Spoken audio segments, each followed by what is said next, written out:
नमस्कार दोस्तों, स्वागत है आपका हमारे यूट्यूब चैनल पे।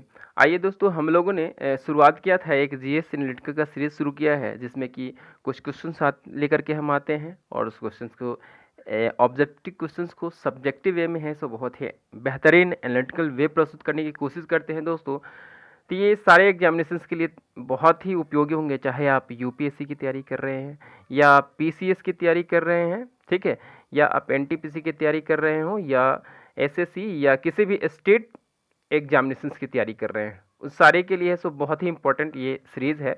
आप देखेंगे इसको, आप बने रहेंगे हमारे चैनल पे तो आपको निश्चित ही आपके एग्जामिनेशंस को एक बहुत ही बेहतरीन बूस्ट मिलेगा और आपको निश्चित सफलता मिलेगी दोस्तों।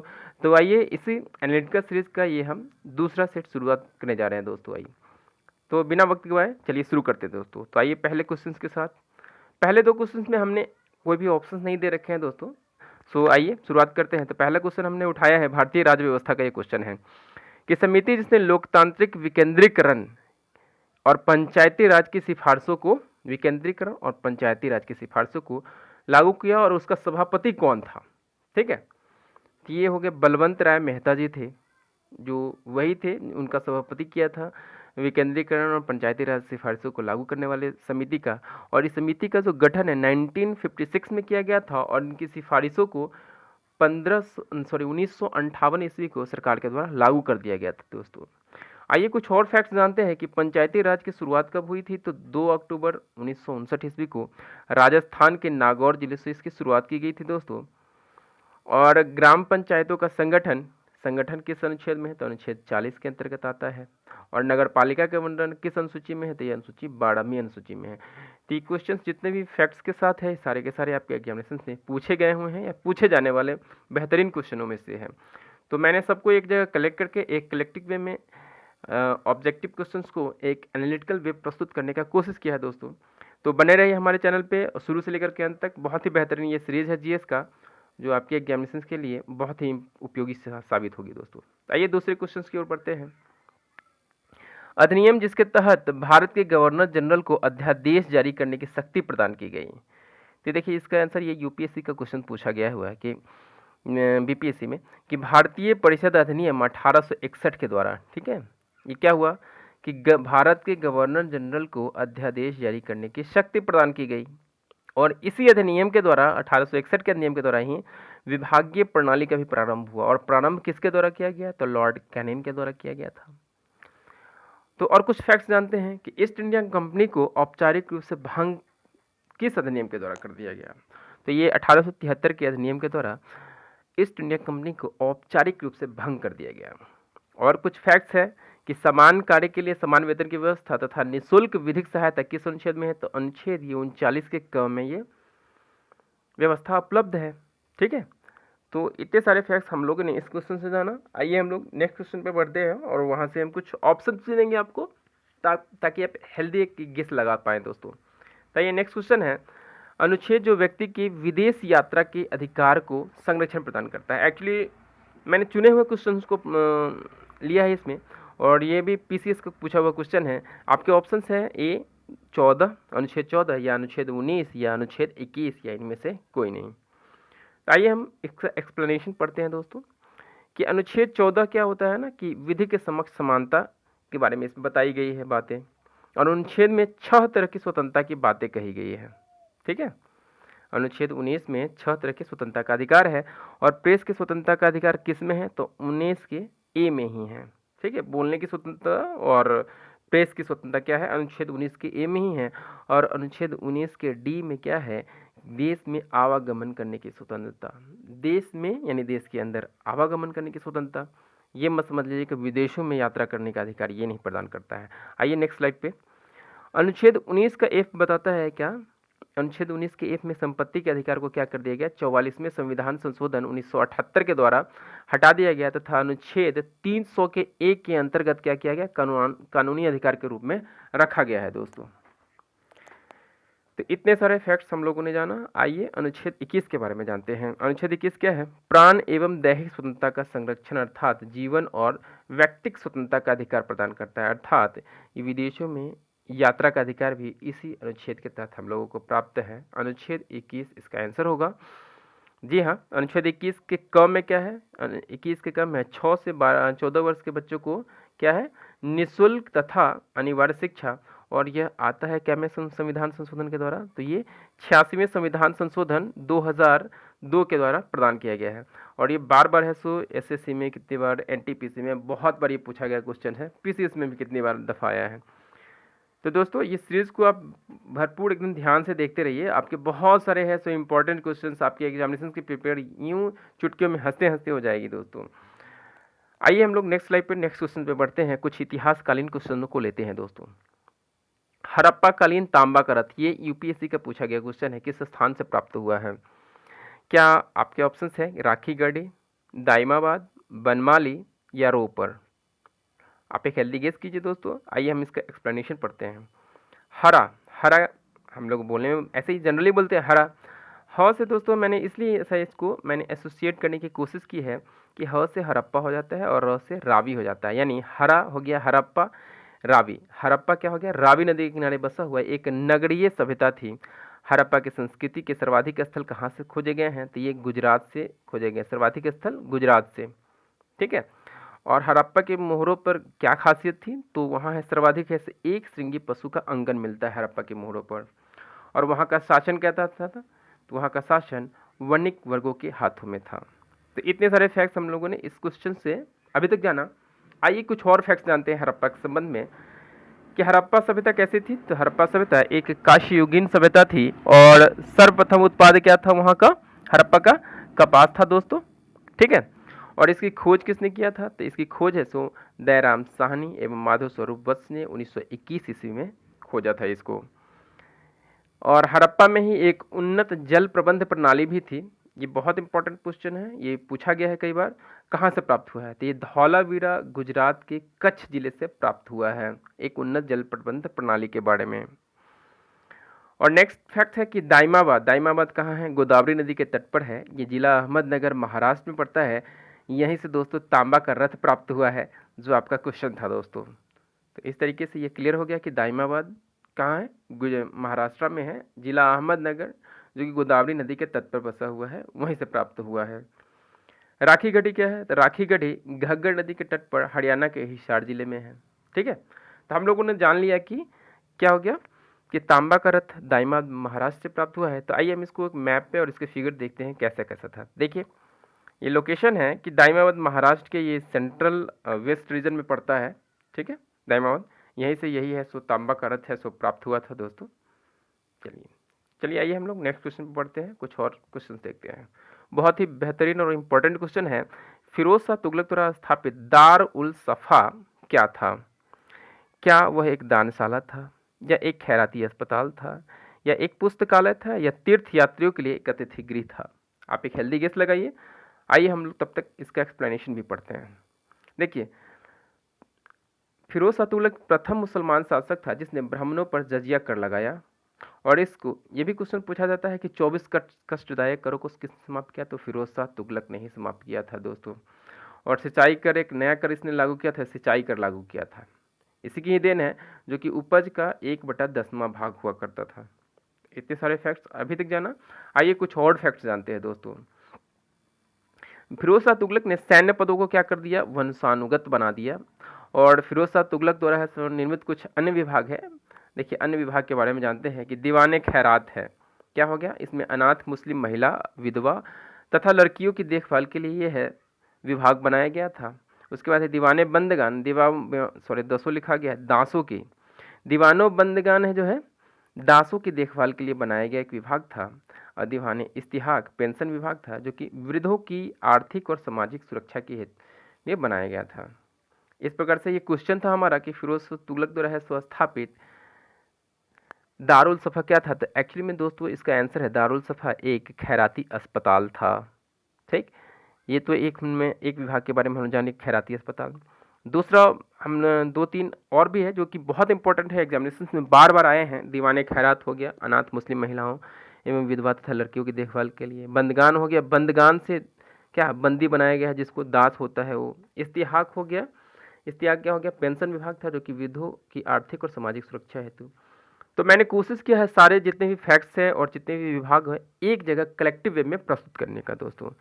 तो आइए हम लोग नेक्स्ट क्वेश्चन पे कुछ और सीखते हैं कि किसने हिंदुस्तान रिपब्लिक एसोसिएशन की स्थापना की थी। HRA की स्थापना किसने की थी?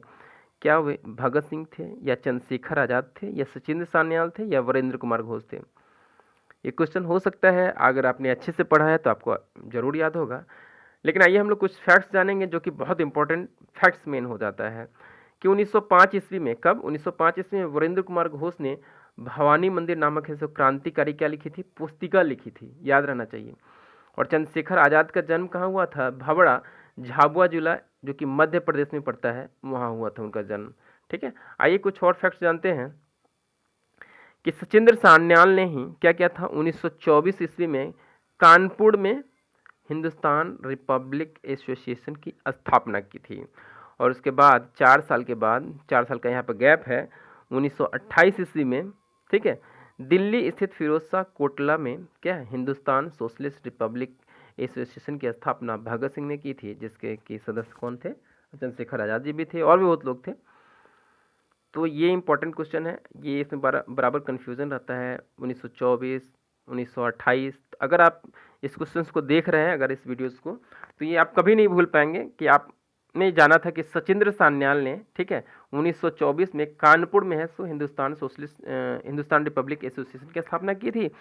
और भगत सिंह ने 1928 में दिल्ली में, कहाँ? दिल्ली के फिरोज शाह कोटला में हिंदुस्तान सोशलिस्ट रिपब्लिक एसोसिएशन की स्थापना की थी। बहुत इंपॉर्टेंट क्वेश्चन है, कितनी दफ़ा पूछा गया है एग्जामिनेशन में बता नहीं सकता दोस्तों, बहुत इंपॉर्टेंट है, you can't miss it anyway. आगे बढ़ते हैं दोस्तों नेक्स्ट क्वेश्चन पे। कुछ ज्योग्राफी से क्वेश्चन हम लोग उठाते हैं और देखते हैं कि हॉर्न ऑफ अफ्रीका के अंतर्गत कौन कौन देशों का समूह सम्मिलित है। आपके ऑप्शन है, पहला इथियोपिया, जिबूती, यांगून। दूसरा ऑप्शन है इथियोपिया, सोमालिया, यांगून, जिबूती। तीसरा है इथियोपिया, एरिट्रिया, यांगून, जिबूती। या चौथा Ethiopia, Somalia, Djibouti, Eritrea. Actually horn of Africa Africa का पूर्वी भाग है दोस्तों। ठीक है, हॉर्न इसलिए कहा जाता है, हॉर्न एक्चुअली में ये जो बना हुआ है दोस्तों एकदम से सींग की तरह बना हुआ है, इसलिए गेंडा के सींग की तरह, इसलिए इसको हॉर्न ऑफ अफ्रीका कहा जाता है। अगर आप मैप को अच्छे से ध्यान से देख रहे हैं तो आपको ज़रूर ये याद होगा कि इसमें कौन कौन से देश सम्मिलित हैं। आइए हम लोग मैप पे ही समझते हैं कि कौन कौन से देश हैं। आगे बढ़ते हैं। देखिए दोस्तों, ये आप यहाँ देख रहे हैं, ग्लोब पर देख रहे होंगे कि ये अफ्रीका का पार्ट है। ठीक है, अफ्रीका है यहाँ पर। ठीक है, जहाँ पर है सो ये आपको है सो आ जाता है हॉर्न ऑफ अफ्रीका, आप देख सकते हैं। एक्चुअली में इसका बनावट आप यहीं देख सकते हैं कि एकदम से हॉर्न की तरह है सो इसकी बनावट है, जैसा मैंने बताया था। और इसमें देश कौन कौन से आते हैं, कंट्रीज एंड यूनियन टेरिटरीज में कौन कौन से आते हैं, इसमें जिबूती, एरिट्रिया, इथियोपिया, सोमालिया आता है। और एक अनरिकॉग्नाइज्ड स्टेट्स भी आता है, सोमालियालैंड है। लेकिन मेनली यही 4 पूछे जाते हैं। ये क्वेश्चन दोस्तों आपको यूपीएससी में, बीपीएससी में, पीसी यूपी पीसीएस में कितनी दफ़ा पूछा गया है, कोई एक्सप्लेनेशन नहीं है इसका। आइए हम लोग जानते हैं कौन कौन से देश कहाँ पर है। देख सकते हैं दोस्तों, यहाँ पर रेड सी है, आप देख सकते हैं रेड सी यहाँ पर है। यहाँ पर गल्फ ऑफ एडन है और यहीं पर ये रेड सी के बगल में जैसे यहाँ एरिट्रिया है, ये रहा जिबूती हो गया, फिर इथियोपिया हो गया आपको यहाँ पर, और सोमालिया हो गया यहाँ पर। ठीक है, तो इस तरीके से ये क्वेश्चन बहुत ही इंपॉर्टेंट हो जाता है। ठीक है, यहीं पर है सो ये गल्फ ऑफ एडन है, गल्फ ऑफ एडन के जस्ट बगल में यहीं पे यमन है, यही यमन है, यहाँ सऊदी अरेबिया है। अगर आप मैपिंग को बार बार ध्यान में रखते रहेंगे तो बहुत सारे कंट्रीज आपको यूं ही याद हो जाएंगे। यहाँ बगल में केनिया है, आप देख सकते हैं। तो मैं कोशिश करूँगा कुछ ज्योग्राफी का क्वेश्चन इस तरीके से लाने का और मैप के थ्रू आपको बताने का दोस्तों। तो आइए हम लोग नेक्स्ट स्लाइड पर बढ़ते हैं, कुछ और जानकारी लेते हैं अफ्रीका महाद्वीप के बारे में। यह एकमात्र महाद्वीप है जिसमें क्या है, कर्क एवं मकर दोनों रेखाएं गुजरती है। ठीक है, और यहाँ नाइजर बहुत इंपॉर्टेंट है, कर्क एवं मकर रेखाएं दोनों कहाँ गुजरती है, तो अफ्रीका में गुजरती है, इसलिए वहाँ बहुत गर्मी पड़ती है। ठीक है, नाइजर नदी क्या होता है, नाइजर नदी को पॉम तेल की नदी कहा जाता है। ठीक, नाइजर नदी को पॉम तेल की नदी कहा जाता है। इसे अंध महाद्वीप इसलिए कहा जाता है क्योंकि यह सामाजिक, आर्थिक और सांस्कृतिक रूप से काफ़ी पिछड़ा हुआ महाद्वीप में से आता है दोस्तों। और सबसे इम्पोर्टेंट क्वेश्चन तो अब आता है, ये वाली क्वेश्चन बहुत इंपॉर्टेंट है, बहुतों बार एग्जामिनेशन में है। कांगो नदी, ठीक है, इंपॉर्टेंट है, विषुवत रेखा को कितनी बार, 2 बार काटती है। वहीं लिम्पोपो नदी मकर रेखा को 2 बार काटती है। तो बहुत इंपॉर्टेंट फैक्ट्स हम लोगों ने जाना इस क्वेश्चन से कि एकमात्र महाद्वीप है जहाँ कर के मकर दोनों रेखाएं गुजरती है। ठीक है। यहाँ नाइजर नदी को क्या कहा जाता है, पोम तेल की नदी कहा जाता है। और कांगो नदी क्या हो जाता है, विषुवत रेखा को 2 बार काटती है। वहीं लिम्पोपो नदी क्या हो जाता है, मकर रेखा को 2 बार काटती है। ठीक है, वेरी इंपॉर्टेंट। हम लोग चलिए आगे बढ़ते हैं, दूसरे क्वेश्चन को पढ़ते हैं। निम्न में सबसे बड़ा भू अवस्थित देश कौन सा है। अब हम भू अवस्थित की यहाँ बात कर रहे हैं दोस्तों। तो आपके ऑप्शन है तजाकिस्तान, कजाकिस्तान, किर्गिस्तान या उज्बेकिस्तान। देखिए दोस्तों, ये सारे के सारे ऑप्शंस बहुत इंपॉर्टेंट हैं। तो आइए पहले जानते हैं भू अवस्थित होता क्या है। भू अवस्थित होता है जिस देश का कोई समुद्र रेखा नहीं होता है अपना, और चारों ओर से अन्य देशों की भौगोलिक सीमा के साथ घिरा होता है। यह अभी तक विश्व में कुल कितने हैं, 44 भू अवस्थित देश है। ठीक है, जिसकी मैं सूची दे रहा हूँ दोस्तों, आप चाहे तो इसका एक स्क्रीनशॉट ले सकते हैं। जैसे कि एशिया में बहुत इंपॉर्टेंट है, अफगानिस्तान हो गया, ठीक है, उसके बाद उज्बेकिस्तान, तुर्कमेनिस्तान, कजाकिस्तान, किर्गिस्तान और तजाकिस्तान। बहुत ही कंफ्यूजिंग होता है, इसलिए आप इसको सबको एक बार अच्छे से देख लें, ठीक है, ताकि आप कंफ्यूज ना हो। फिर अगर यूरोप में जाते हैं हम लोग, तो यूरोप में देखते हैं ऑस्ट्रिया, जो कि बार बार पूछा गया है। फिर चेक गणराज्य, लग्जमबर्ग, ठीक है, हंगरी कितनी दफ़ा है, सो एसएससी में पूछ चुका है दोस्तों, मैं बता नहीं सकता हूँ। सर्बिया हो गया वहीं पे बगल में, ठीक है, आर्मीनिया हो गया, लिचेस्टीन हो गया, जो कि ये भी बहुत इंपॉर्टेंट है, ठीक, और तजाकिस्तान भी इम्पोर्टेंट है। अब फिर देख सकते हैं मालडोवा हो गया। अफ्रीका में चले जाइए तो बोत्सवाना हो गया, जहाँ कालाहारी बोत्सवाना लैंड यही है, ठीक है, ये हो गया। चाड हो गया, मालावी हो गया, माली हो गया, नाइजर हो गया, जिसको कि पोम नदी का तेल कहते हैं, पोम तेल का नदी कहते हैं ना, और जिम्बाब्वे हो गया। ये सारे के सारे है सो एक भू अवस्थित देशों में से आते हैं। दक्षिणी अमेरिका में 2 है मात्र, जो कि बोलीविया और पराग्वे है।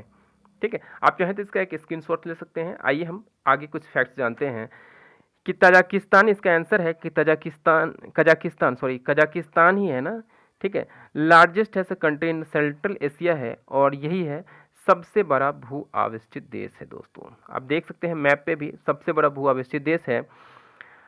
और यहाँ 0 किलोमीटर क्या है, लैंड लॉक है, 0 किलोमीटर इसका कोस्ट लाइन एरिया है, बट इसका बॉर्डर है कैस्पियन सागर से मिलता है, जो कि 1894 किलोमीटर में फैला हुआ है। यहाँ आप मैप में स्पष्ट रूप से देख सकते हैं, ये कैस्पियन सी है, जो कि जिसकी सीमा है सो कजाकिस्तान से लगती है।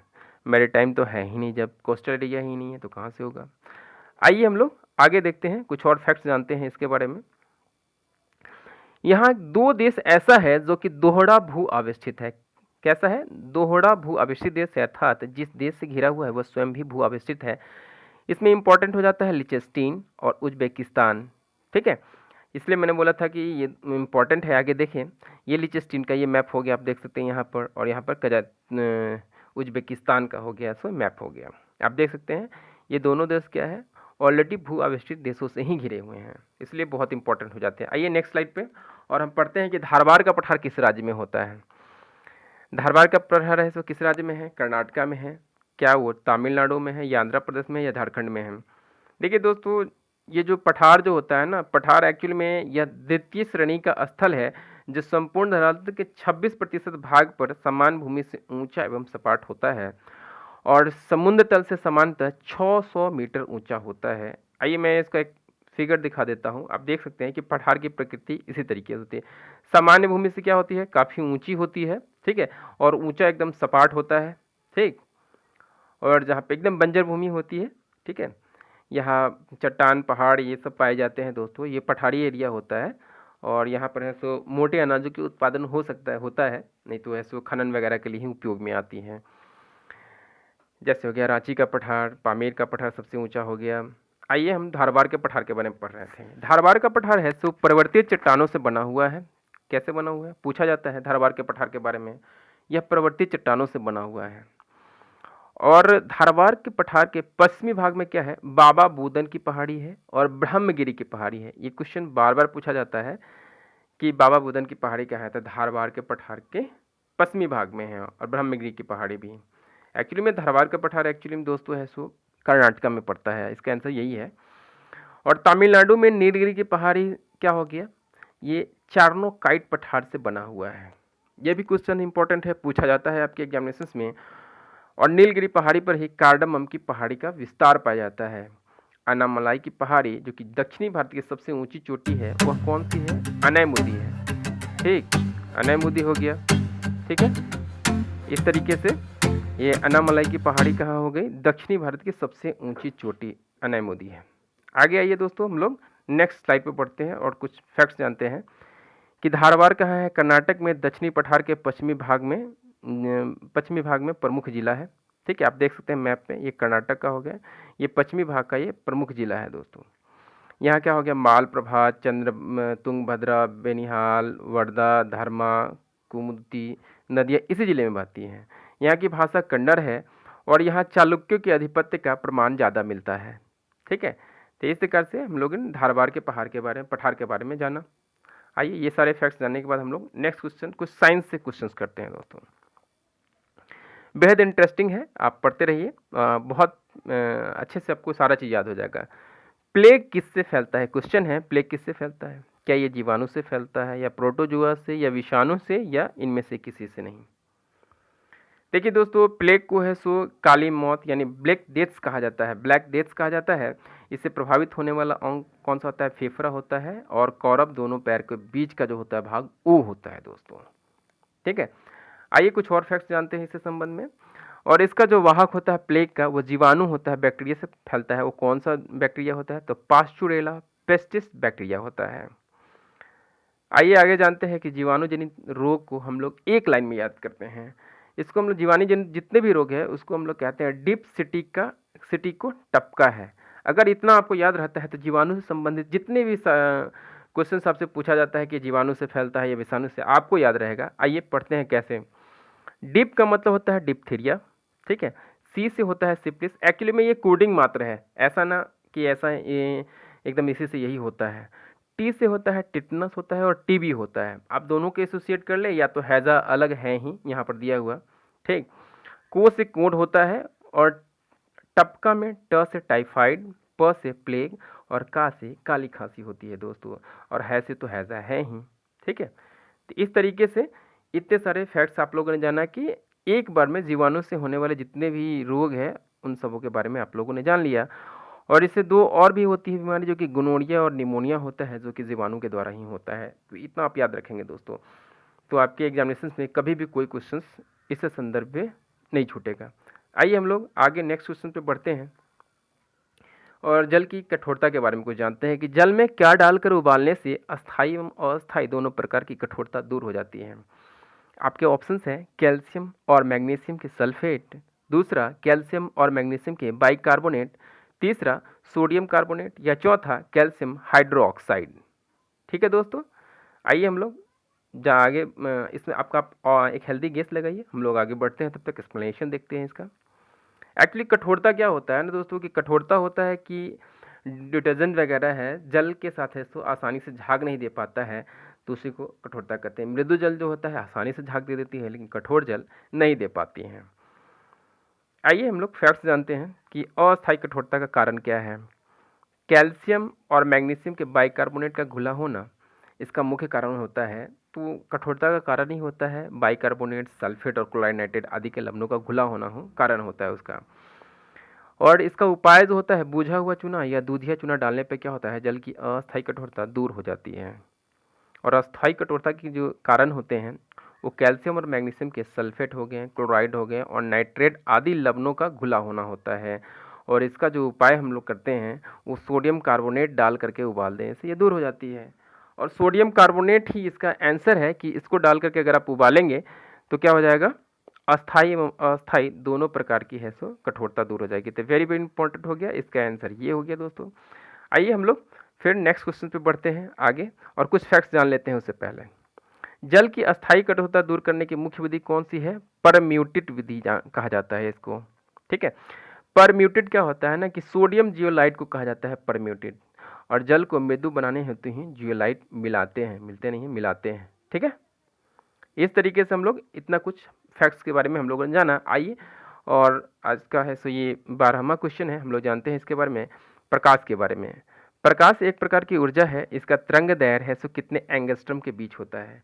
यह क्वेश्चन दोस्तों बीपीएससी 64 में पूछा गया क्वेश्चन है, अगर आप दिए होंगे तो जानते ही होंगे। आइए आपके ऑप्शंस हैं 390 एंगस्ट्रम से 2800 एंगस्ट्रम। दूसरा 280 एंगस्ट्रम से 9800 एंगस्ट्रम। तीसरा 4100 एंगस्ट्रम से 7800 एंगस्ट्रम।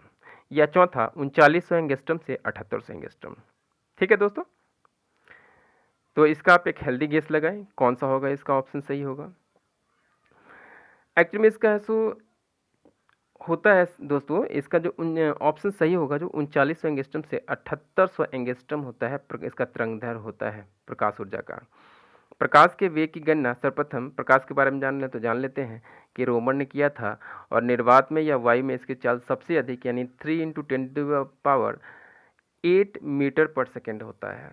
आइए प्रकाश के संदर्भ में हम लोग कुछ और फैक्ट्स जानते हैं कि सूर्य का प्रकाश पृथ्वी पर है सो एवरेज मतलब औसतन है सो 8 मिनट 16.6 सेकेंड में पहुंच जाता है। वहीं चंद्रमा से परावर्तित होने वाली सूर्य की जो किरणें हैं, प्रकाश है, वो 1.28 सेकेंड में पृथ्वी पर पहुंचती है। और यह भी क्वेश्चन बहुत बार पूछा गया है कि आकाश का रंग नीला किस वजह से होता है, तो यह प्रकाश के प्रकीर्णन की वजह से होता है आकाश का रंग नीला।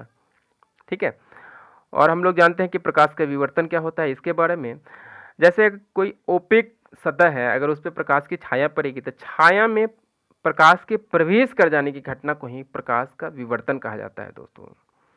और नेक्स्ट फैक्ट है जो कि ये भी 64th बीपीएससी में आया हुआ क्वेश्चन है, और कई बार इसको एसएससी में भी पूछा गया है कि प्रकाश विद्युत प्रभाव यानी फोटो इलेक्ट्रिक इफेक्ट के लिए है सो आइंस्टीन को नोबेल पुरस्कार से पुरस्कृत कब किया गया था। तो दोस्तों ये फैक्ट्स है कि अवार्डेड उनको पुरस्कृत किया गया था 1921 ईस्वी में, लेकिन उन्हें नोबेल पुरस्कार मिला था कब, रिसीव्ड कब किया था उन्होंने, अवार्डेड और रिसीव्ड अंतर है 1 साल बाद यानी 1922 ईस्वी में। तो इतने सारे फैक्ट्स आप लोगों ने इस एनालिटिकल सीरीज के थ्रू जाना दोस्तों। तो इस तरीके से आज का है सो ये सेट यहीं पर समाप्त होता है। मैं अगले दिन फिर है सो एक बेहतरीन अच्छे क्वेश्चनों के कलेक्शन के साथ एक अच्छा एनालिटिकल सीरीज़ लेकर के आऊँगा दोस्तों। आप तब तक के लिए हमारे चैनल पे बने रहें, हमारे चैनल को लाइक और अपने दोस्तों में शेयर करें, सब्सक्राइब करें।